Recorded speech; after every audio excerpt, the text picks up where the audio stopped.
Good afternoon. I hope you're having a good week on this Wednesday afternoon. Hope you've had some time to sort of unwind and relax a little bit in the midst of all the craziness that's going on. A couple weeks ago on Sunday, we started a new sermon series that we're calling Anchored, and we're working our way through the little letter of 1 Peter, which was written by the Apostle Peter, who, remember, was an eyewitness to the resurrection, was also a member of Jesus' inner circle.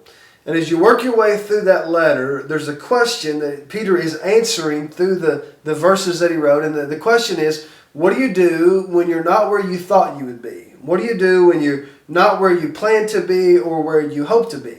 And at different points throughout our lives, all of us find ourselves in that spot. Could be relationally, could be career-wise, financially, spiritually, health-wise. I mean, there's all sorts of scenarios in which you could find yourself in a place that you never expected to be. So what you have there, it's sort of a handbook on how to live in an uncertain time and an anxious time. It's really a handbook on how to live in a time like the one in which we find ourselves living today. This past weekend, there's one particular verse from 1 Peter chapter 1 that we focused on, and it's 1 Peter chapter 1, verse 22. Here's what he says.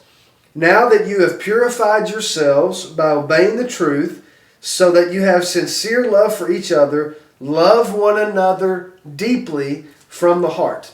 Now, in our culture, love is one of those words that gets used a lot, but I'm not sure most people understand what it really means. In fact, if you look around our media, there's all sorts of shows and songs. We have love songs and love stories. We have these reality TV shows. There's The Bachelor and The Bachelorette and, 90 Day Fiance, Married at First Sight. And you may think I'm joking about this, but there's a whole generation of people who their concept of love comes from those shows, comes from those sappy songs that you hear on the radio.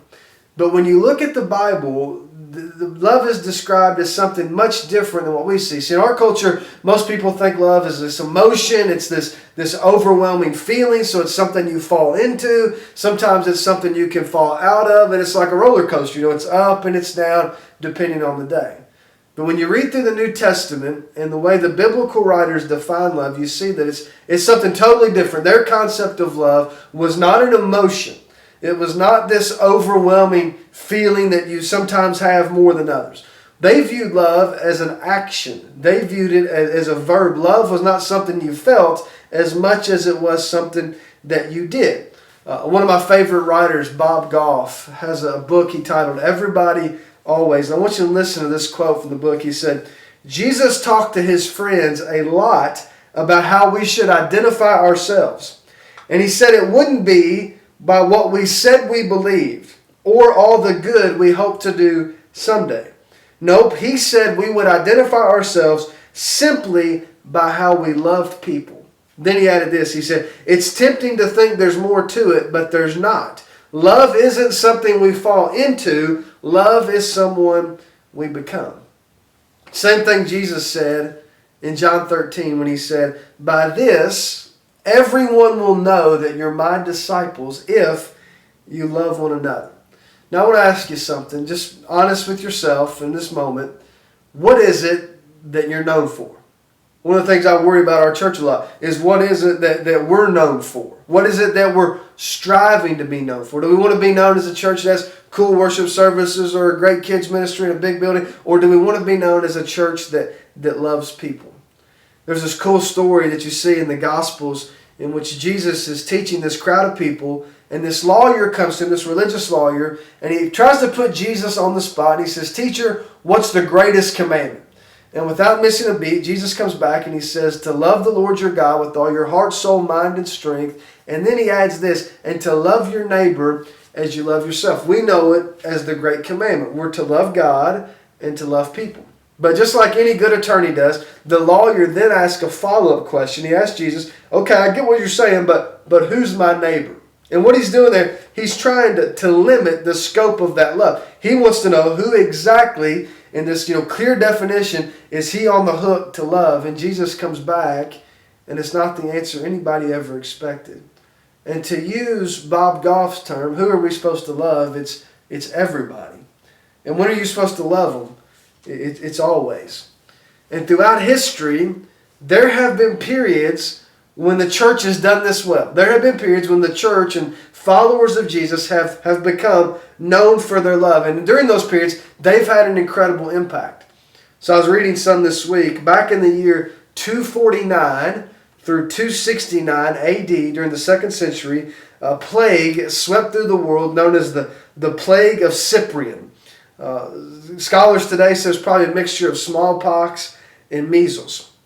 At the height of it, 5,000 people a day were dying in the city of Rome, including 2 Roman emperors. When it was all said and done, this plague of Cyprian would claim the lives of over 100 million people worldwide.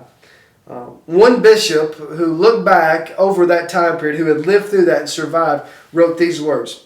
He said, "Most of our brother Christians showed unbounded love and loyalty, never sparing themselves and thinking only of one another. Heedless of danger, they took charge of the sick, attending to their every need and ministering to them in Christ, and with them departed this life serenely happy. For they were infected by others with the disease, drawing on themselves the sickness of their neighbors and cheerfully accepting their pains. Many, in nursing and curing others, transferred their death to themselves and died in their stead." Now compare that to the response of the non-Christians during that time. Here's what he said. "But with the heathen, everything was quite otherwise. They deserted those who began to be sick and fled their dearest friends. They shunned any participation or fellowship with death, which yet with all their precautions, it was not easy for them to escape." Do you think it's possible that a global pandemic could provide the perfect opportunity for the church to actually be the church? It's happened before, and maybe it's happening again. One of the things we say around here a lot is FCC loves Monticello. And we do projects throughout the year to express our love for our community, but I want to remind you at the most basic level, you are the church. You are FCC. And in order for us to love our community, you have to love the people around you. So when this is over and people talk about the things that have gone on and they look back and they reflect on everything that happened during this time period, what are they going to say about us? Are they going to say that we were people that were selfish and scared, or are they going to say that we were people that continued to love as best we could in spite of the danger to ourselves, serving others in incredible ways?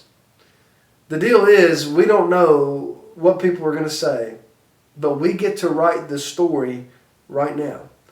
And I want to encourage you over the next couple weeks, over the next few days, to find some practical ways that you can love some people around you. And let's be the church.